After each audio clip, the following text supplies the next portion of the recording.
Hey guys what's up. तो आज हम लोग बात करेंगे पेरीनेटल एस्फिक्सिया के बारे में।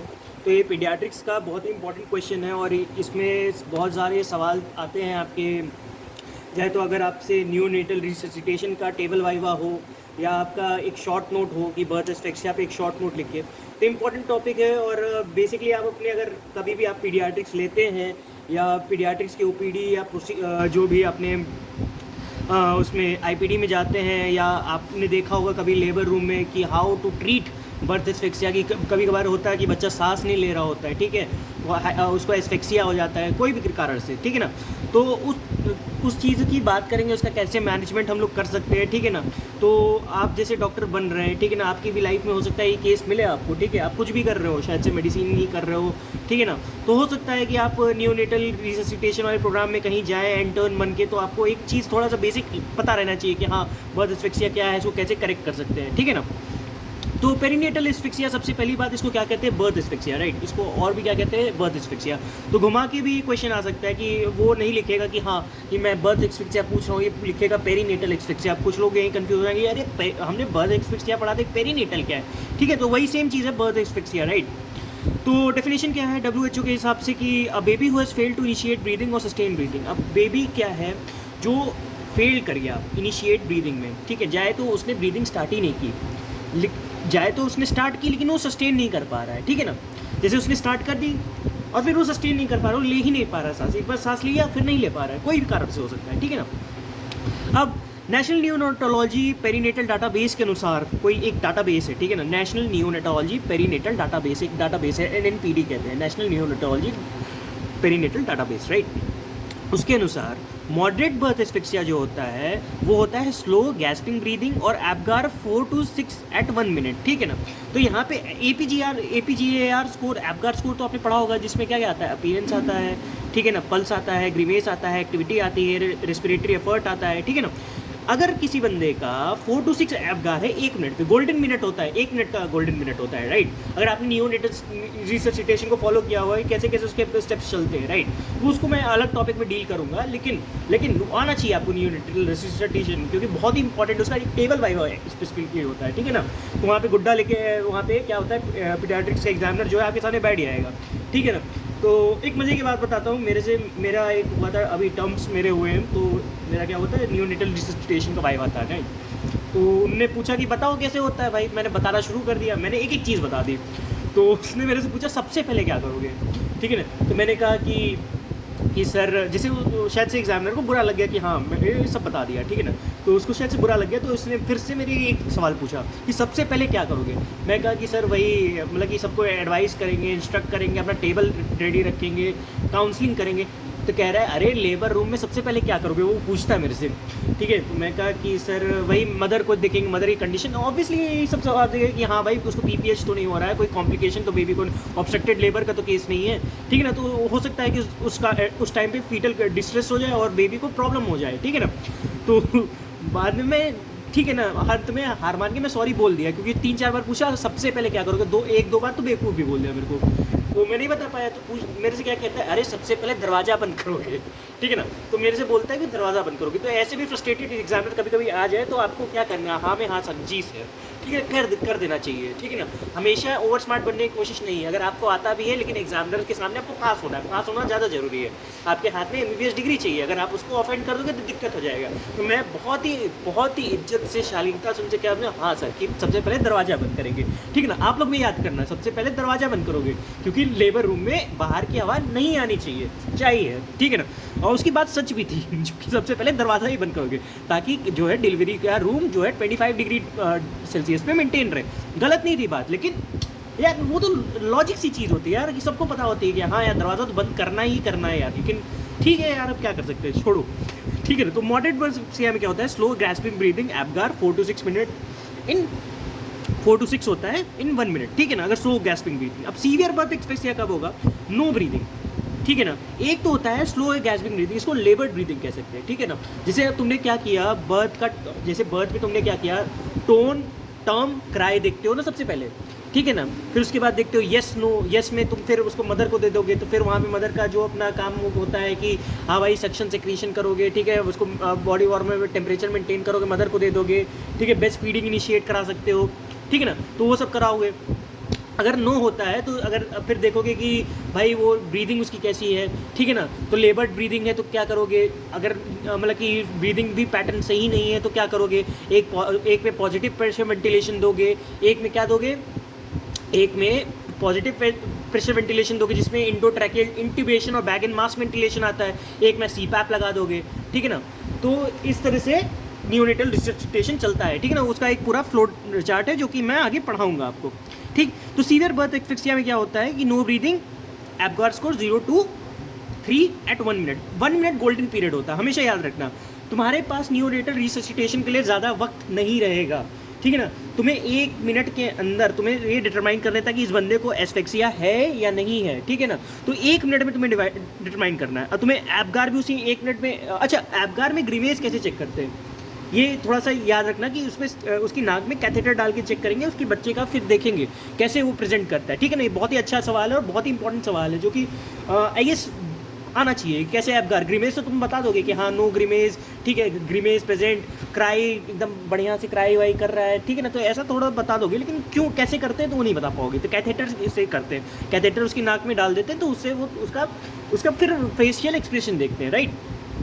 तो severe birth asphyxia no breathing, Apgar 0 to 3 at 1 minute, right. Birth asphyxia के सीक्वल क्या हो सकते हैं, अब सीक्वल देखो मॉडरेट बर्थ एस्फिक्सिया में स्लो एंड गैस्पिंग ब्रीदिंग होगा, सीवियर बर्थ एस्फिक्सिया में तुम्हारा क्या होगा, नो ब्रीदिंग होगा, समझा।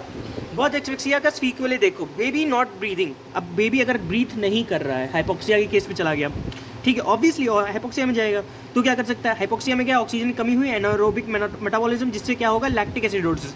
ये पूरा ये जो मैं पढ़ा रहा हूँ ये मैरो का ही कॉन्सेप्ट है, राइट। तो मैं कुछ अलग से नहीं पढ़ा रहा हूँ, ठीक है। अगर मैरो अगर तुमने ढंग से पढ़ी है तो तुम समझ सकोगे, ठीक है ना। तो ये मैरो के ही नोट्स है बेसिकली, ठीक है ना। तो ये मत कमेंट में लिखना अरे आप तो मैरो का पढ़ा रहे हो, मैरो का ही पढ़ा रहा हूँ, ठीक है ना। लेकिन उसमें हो सकता है कुछ पॉइंट्स मैं ऐसे बताऊँ कि आपको बोलते टाइम या समझाते टाइम, क्योंकि ही ऑब्वियसली टीचर्स इन इंग्लिश, ठीक है, हो सकता है आप ना कैच कर पाओ। अगर मैं हिंदी में पढ़ा रहा हूँ हो सकता है ज़्यादा आप कैच करो, ठीक है। तो ये कमेंट बाद में मत करना कि हाँ तुम तो मैरो पढ़ा रहे हो, ठीक है, करते हैं लोग, ठीक है, ठीक है। तो अभी बता दे रहा हूँ कॉपीराइट स्ट्राइक मत मार देना सालों, ठीक है ना। तो बेबी नॉट ब्रीदिंग, तो हाइपोक्सिया में गया तो बंदा क्या करेगा, एनारोबिक मेटाबॉलिज्म कर देगा, लैक्टिक एसिडोसिस, राइट। अब हाइपोक्सिया के कारण से क्या होगा, ये ऑर्गन्स पे जाएगा, राइट। हाइपोक्सिया में ये ऑर्गन्स पे गया, राइट। हाइपोक्सिया से एनारोबिक मेटाबॉलिज्म हुआ, एनारोबिक मेटाबॉलिज्म से लैक्टिक एसिडोसिस हो जाएगा। हाइपोक्सिया में क्या होगा, ऑर्गन से जाएगा। ऑर्गन पे क्या होगा, 2 कारण हो सकते हैं ऑर्गन पे, ठीक है। हाइपोक्सिया में ऑर्गन पे 2 कारण हो गए। अब ब्रेन में होगा तो हाइपोक्सिक इस्चेमिक इंसेफेलोपैथी हो जाएगी, ठीक है, ये याद दिया है, हाइपोक्सिक इस्चेमिक इंसेफेलोपैथी।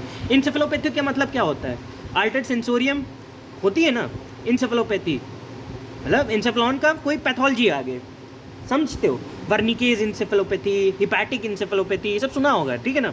तो ब्रेन में क्या होगा, हाइपोक्सिक इस्चेमिक इंसेफेलोपैथी, हाइपोक्सिया हुआ तो फिर इस्चीमिया हुआ, फिर क्या हुआ, इंसेफेलोपैथी हो गया। अब क्या हो सकता है ऑर्गन में, दूसरा क्या हो सकता है, multi organ failure, most common kidney, ठीक है ना। मल्टी ऑर्गन फेलियर होगा, मोस्ट कॉमन किडनी, किडनी में सबसे ज़्यादा ब्लड सप्लाई होती है, ठीक है ना, ये याद होगा आपकी फर्स्ट ईयर एनाटॉमी का knowledge. Neurons are the most sensitive structure to hypoxia, हमेशा हम याद रखना कि न्यूरॉन्स जो होते हैं हमेशा बहुत ही सेंसिटिव स्ट्रक्चर होते हैं हाइपोक्सिया के लिए। तो इसीलिए हम लोग कहते हैं कि birth asphyxia is a very dangerous complication of the birth, right. इसलिए हम लोग सबसे पहले क्या करते हैं, हम लोग सबसे पहले एयरवे देखते हैं, TABC चलता है, temperature, airway, breathing, circulation, neonatal resuscitation, right. बहुत रिलेट करना पड़ेगा।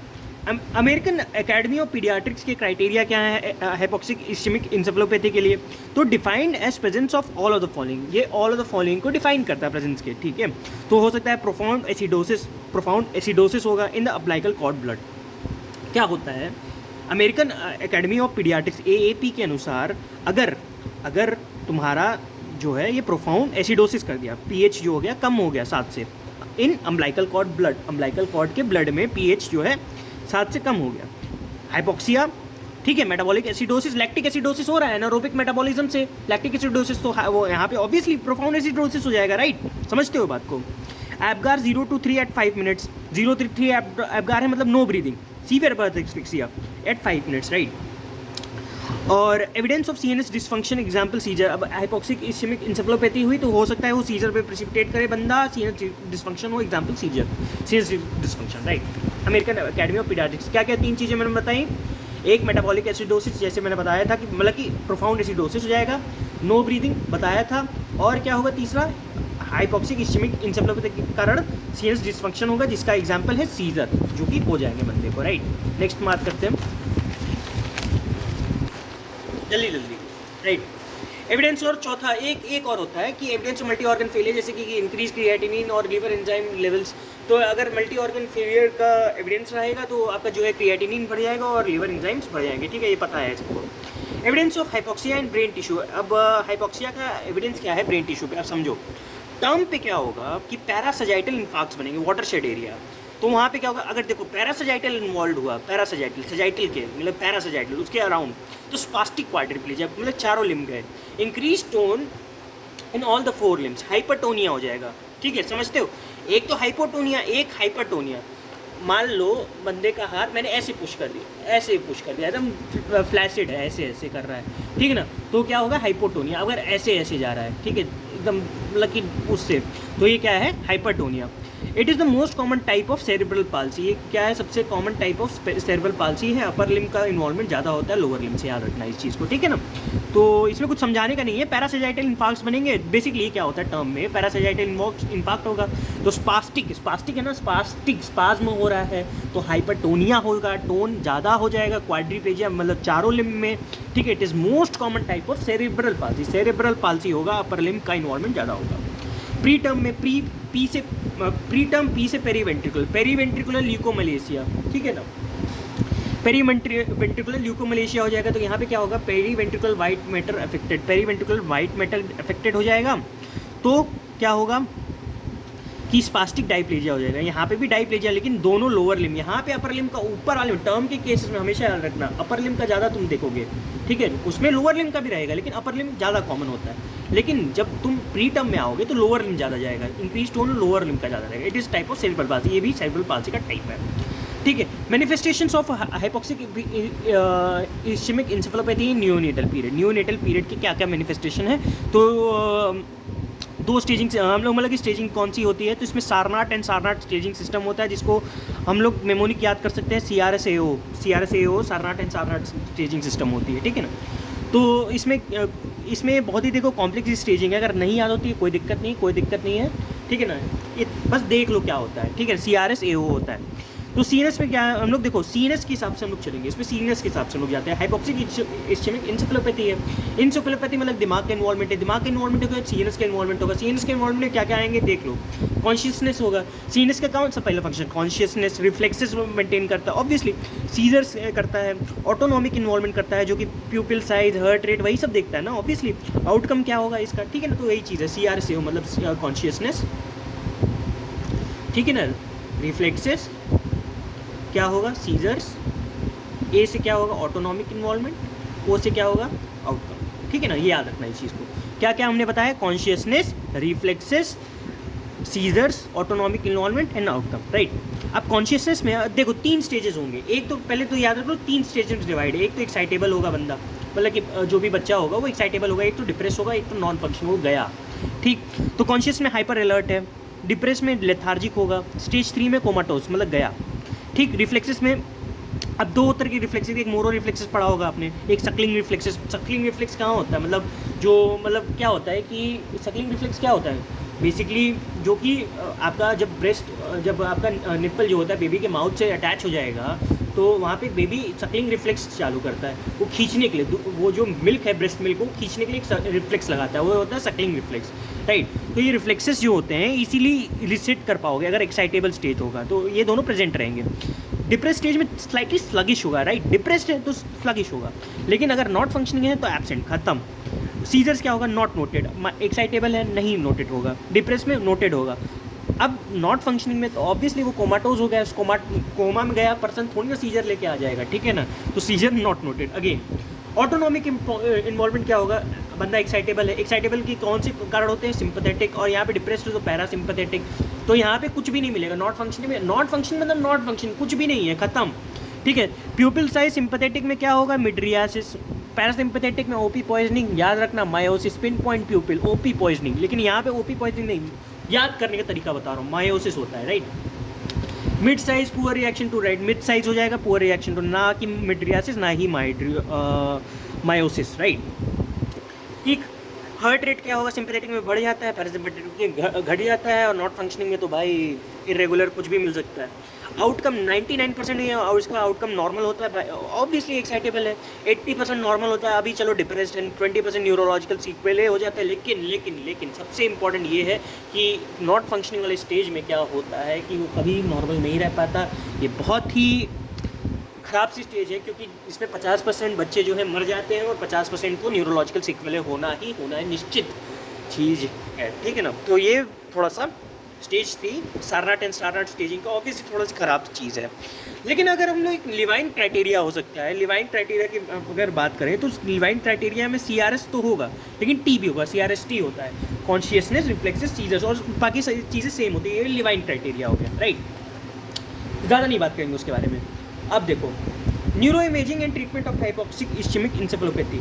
अब न्यूरो इमेजिंग या ट्रीटमेंट करेंगे हाइपोक्सिक इस्चेमिक इंसेफेलोपैथी का, तो क्या हम लोग देखेंगे इसमें, सबसे पहली बात स्क्रीनिंग कराएंगे। स्क्रीनिंग में क्या करेंगे कि यूएसजी में क्या है, न्यूरोसोनोग्राम, ठीक है, न्यूरोसोनोग्राम थ्रू द फ्रंटानेल्स, ठीक है ना, न्यूरोसोनोग्राम करेंगे कहाँ से, फ्रंटानेल से, ठीक है। तो कैसे करते हैं, फ्रंटानेल पे हमने क्या रखा, प्रोब रखा अपना, जो कि यूएसजी का प्रोब हमने फ्रंटानेल पे रख दिया, ठीक है। यूएसजी का प्रोब भैया कहाँ हमने रखा, फ्रंटानेल पे रखा, ठीक। तो इसका जो है उससे हम लोग देख लेंगे कि हाइपोक्सिक इस्चेमिक इंसेफेलोपैथी है कि नहीं, ठीक है ना। तो टर्म पे क्या होगा, पैरासाजाइटल इन्फार्क्ट्स होंगे, और यहाँ पे क्या होगा, जो प्री टर्म है पेरीवेंट्रिकुलर कौन सा, ल्यूकोमलेशिया, ठीक है, पढ़ा था हमने। ट्रीटमेंट क्या है, सपोर्टिव इसका हो सकता है, और डेफिनेटिव के लिए, डेफिनेटिव हमेशा MRI ब्रेन करते हैं, हमेशा सॉफ्ट टिश्यू जो भी देखने के लिए MRI ब्रेन, ठीक। ट्रीटमेंट क्या है, सपोर्टिव में ट्रीटमेंट करेंगे। AEG क्या है, एम्पलीट्यूड इंटीग्रेटेड EEG होता है, इलेक्ट्रो, ठीक है ना, EEG जो होता है, ठीक है ना, इसको याद रखना यार कि AEG हो जाता है तो एम्पलीट्यूड, तो A से इसका मतलब है एम्पलीट्यूड, और इंटीग्रेटेड EEG हो जाएगा, ठीक। Use to detect and monitor seizures in neonate. अब इसको हम लोग डिटेक्ट और करते हैं, मॉनिटर करने के लिए सीजर्स का, राइट। तो जैसे आपने पढ़ा होगा EEG जब पढ़ते हो आप लोग, ठीक है ना, तो उसमें जो वेव्स होती है, कुछ alpha waves, beta wave, delta waves, जब आपकी स्लीप की NREM 2, NREM 1 स्टेज, ठीक है ना, रेम स्लीप, उसमें अलग अलग वेव्स मिलती हैं, तो वो सब थोड़ा देख लेना कि हाँ क्या होता है EEG में, ठीक है ना। Can be done bed side, ये इसको बेड साइड करना है हमें, ठीक। गिव्स कंटिन्यूस रीडिंग, ये कंटिन्यूस रीडिंग देता है, और रिलेटिवली सिंपल टू यूज़, ये रिलेटिवली सिंपल यूज़ होता है, ठीक है ना। एम्पलीट्यूड इंटीग्रेटेड EEG हमने क्या, बस किस लिए यूज़ होता है, डिटेक्ट करने के लिए और मॉनिटर करने के लिए, सीजर्स को लिए, इसको बेड साइड कर सकते हैं, कंटिन्यूस रीडिंग देता है और सिंपलर टू यूज़ होता है। सीजर जो होता है एंटी इपिलेप्टिक ऑफ चॉइस, इसमें क्या होता है, फिनोबार्बिटोन, इसमें कौन सा एंटी इपिलेप्टिक ऑफ चॉइस है, फिनोबार्बिटोन, राइट। तो हम लोग कहा थे कि इसमें एंटी इपिलेप्टिक ऑफ चॉइस क्या होता है, फिनोबार्बिटोन होता है, राइट, सीजर के केस में। अब इसमें एक आता है कि थेरापेटिक हाइपोथर्मिया।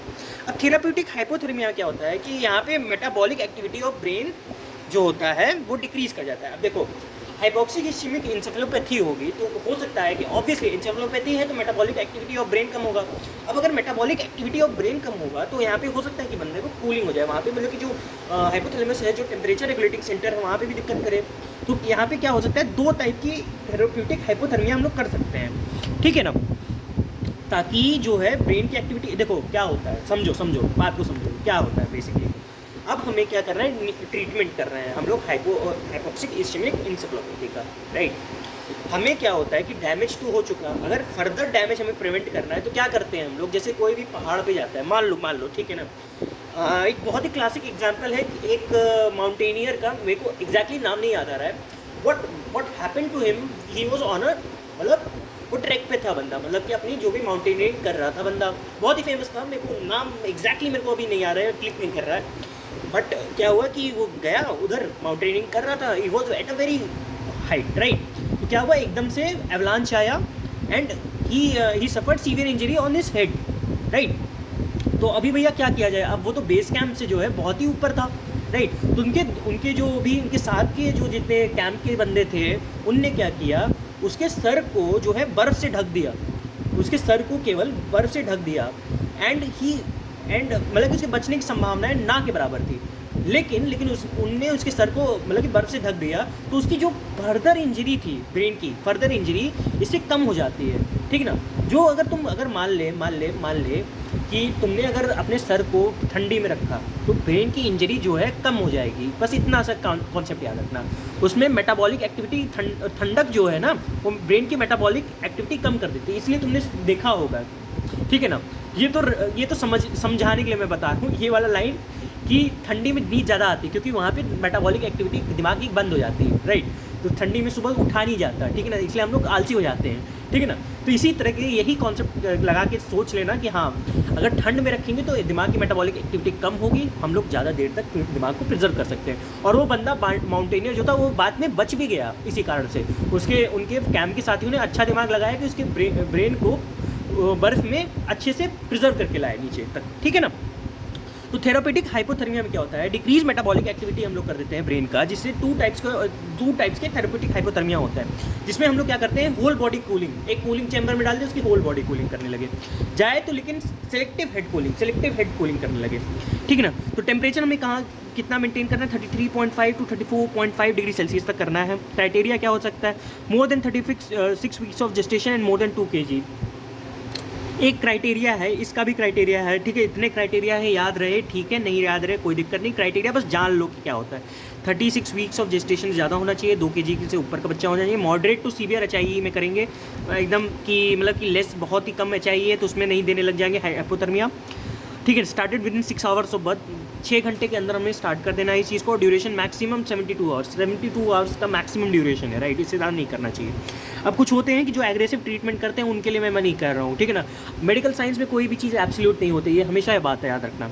अगर आप कोई भी सर्जन चाहे भी कुछ भी बनो अपनी लाइफ में, ठीक है ना, कभी भी आपको एग्रेसिव ट्रीटमेंट कभी ना देनी पड़ेगी, राइट, ठीक है। अगर डॉक्टर बन रहे हो तो आपको हमेशा out of the context, out of the box, out of the books सोचना पड़ेगा, राइट, तभी आप पेशेंट की जान बचाओगे, क्योंकि मेडिकल साइंस पे कोई भी चीज़ एब्सोल्यूट नहीं है, कभी भी कुछ भी नहीं एब्सोल्यूट है, राइट। किताबें क्या होती हैं, हमें इनलाइटन करती हैं, लेकिन हमारा जो कॉमन सेंस और नॉलेज वो हमें डॉक्टर बनाता है, राइट, हमेशा याद रखना इस चीज़ को। इनलाइटमेंट के लिए किताबें पढ़ते हैं, नॉलेज के लिए किताबें पढ़ते हैं, लेकिन कॉमन सेंस खुद का होता है, और क्या हर बंदे के लिए ट्रीटमेंट अलग होती है, हमेशा याद रखना, ठीक है ना। इसीलिए देखा होगा जाए तो साइकेट्री में हर बंदे के लिए ट्रीटमेंट अलग होती है, ठीक है ना। मेडिसिन में हो सकता है कि हर बंदे के लिए ट्रीटमेंट अलग होती है, एक ही मेनिंजाइटिस का केस रहेगा, सेम प्रेजेंटेशन के साथ रहेगा, लेकिन हो सकता है कुछ तो डिफरेंस आए और उसी हिसाब से तुम्हें मैनेजमेंट करना है। हमेशा कोई भी ऐसा केस नहीं मिलेगा तुम्हें लाइफ में कि जो कि एकदम परफेक्ट केस है, जो कि परफेक्ट वो किताब को जस्टिफाई कर रहा है, ऐसा कभी नहीं मिलने वाला, ठीक है ना। तो अगर डॉक्टर बन रहे हो, be ready for the uncertainties, हमेशा अनसर्टेनिटी रेडी रहना है। और दूसरा, हमेशा अपने आप को एग्रेसिव ट्रीटमेंट के लिए, अगर जिस दिन मजबूर हो रहे हो उस दिन एग्रेसिव ट्रीटमेंट चलाओ, ठीक है ना। मैं एक केस बताता हूँ, ठीक है, थोड़ा सा पढ़ाई से हट के मैं एक केस बताता हूँ। अभी शिंजो एबे को गोली लगी थी, जापान के प्राइम मिनिस्टर थे, उनने 8 यूनिट्स ऑफ ब्लड ट्रांसफ्यूज़ किया था, एग्जैक्टली मेरे को नहीं पता, लेकिन 8 यूनिट्स ऑफ ब्लड अपने आप में देना किसी भी पर्सन को, उनकी टेक्नोलॉजी बहुत ही कमाल की, इतनी एग्रेसिव ट्रीटमेंट दी, लेकिन फिर भी वो बंदा बच तो नहीं पाया, लेकिन इतनी एग्रेसिव ट्रीटमेंट उन्होंने चलाई उनको, ठीक है ना। अगर वो बच जाता तो मेडिकल साइंस में इतिहास बन जाता कि इतनी यूनिट्स ऑफ ब्लड चढ़ी है एक बंदे में, उनका टेक्नोलॉजी ऑब्वियसली यार हमारे देश में तो नहीं है, लेकिन चलो भगवान से बनाते आए, ठीक है ना। अब देखो मैरो के बाहर अब थोड़ा जा रहा हूँ, ठीक है ना, आप समझो, यहाँ पे समझो। Post resuscitation management of asphyxiated baby, मान ले अब रिससिटेशन हो गया, लेकिन पोस्ट रिससिटेशन क्या करोगे मैनेजमेंट के लिए, तो नीड फॉर पीपीवी नीड करेंगे हम लोग चाहेंगे पीपीवी लगाएं फॉर 30 सेकंड चेस्ट कंप्रेशन और adrenaline Apgar less than 7 and 5 minutes, right. हम लोग को क्या किया, एस्फिक्सिएटेड बेबी है तो हमें पीपीवी देना है, 30 सेकंड से ज़्यादा देना है, चेस्ट कंप्रेशन करने हैं, ठीक है, और एड्रेनलिन देना है, ठीक है ना। कैसे चलेंगे, पहले पीपीवी करके देखेंगे, अगर नहीं होता है फिर उसके बाद उस मार्क्स का रीएडजस्टमेंट कर देंगे, जो कि मिस्टर सोप करके मेमोनिक याद किए होंगे। फिर उसके बाद चेस्ट कंप्रेशन करेंगे, 3:1 का देखोगे कि जैसे 90 चेस्ट कंप्रेशन तो 30 वेंटिलेशन का, ऐसे 3:1 का कंप्रेशन इस टू वेंटिलेशन वाला 3:1 का रेशियो होता है। फिर उससे भी नहीं आया 60 के नीचे, अभी भी हार्ट रेट है, तो क्या करोगे, एड्रेनलिन दे दोगे, ठीक है ना। अब एड्रेनलिन दे दोगे, ठीक है, तो एब्गार अगर 7 है 5 मिनट के अंदर भी इतना करोगे।